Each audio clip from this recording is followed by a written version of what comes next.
ఆయన పేరు మూసిన జనశక్తి నేత. అలాంటి వ్యక్తి అధికార పార్టీ మంత్రి, ఎంపీలను కలవడం ఆంధ్రప్రదేశ్ రాజకీయాల్లో హాట్ టాపిక్ గా మారింది. వారి భేటీ వెనుక ఆంతర్యం ఏంటి, అసలు వారెక్కడ, ఎందుకు కలుసుకున్నారు? ఇవే ప్రశ్నలు సామాన్యుల్లోనే కాదు, నిఘా వర్గాల్లోనూ రేకెత్తాయి. దాంతో నిఘా వర్గాలు చేపట్టిన విచారణలో అసలు విషయం బయటపడింది.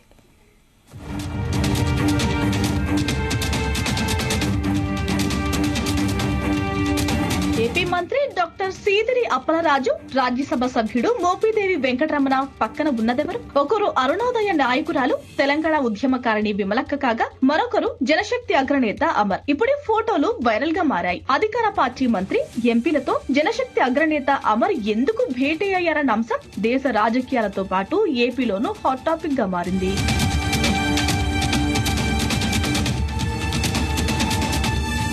జనశక్తి కేంద్ర కమిటీ కార్యదర్శి కూరా రాజన్న సోదరుడే కూరా దేవేందర్ అలియాస్ అమర్. విప్లవ పోరాటాలతో ఒకప్పుడు తెలంగాణలో విధ్వంసాలకు పాల్పడిన వామపక్ష సంస్థగా జనశక్తికి పేరుంది. కూరా రాజన్నతో పాటు కూరా దేవేందర్ అలియాస్ అమర్ కూడా పలుమార్లు జైలుకు వెళ్లారు. అలాంటి నేతకు ఏపీలో పనేంటి?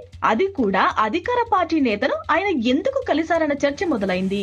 అసలు ఈ ముగ్గురు ఎందుకు కలిశారని కేంద్ర ఇంటెలిజెన్స్ వర్గాలు సైతం ఆరా తీస్తున్నాయి. ఈ వ్యవహారంపై పూర్తి స్థాయి విచారణ చేపట్టాయి. దీంతో అసలు విషయం వెలుగులోకి వచ్చింది.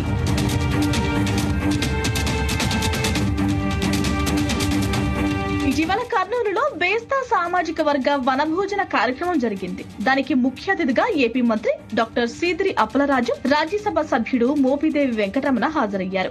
ఇదే కార్యక్రమంలో జనశక్తి అగ్రనేత అమర్, విమలక్క సైతం పాల్గొన్నారు. అమర్ది కూడా బేస్తా సామాజిక వర్గం కావడంతో ఆయన ఈ కార్యక్రమానికి వచ్చినట్లు తెలుస్తోంది. ఇదే క్రమంలో మర్యాద పూర్వకంగా ఆయన ఏపీ నేతలను కలిసినట్లు నిఘా వర్గాల విచారణలో తేలింది. అంతకు మించి ఈ భేటీకి ఎలాంటి ప్రాధాన్యత లేదని తేలిపోయింది. దీంతో అంతా ఊపిరి పీల్చుకున్నారు.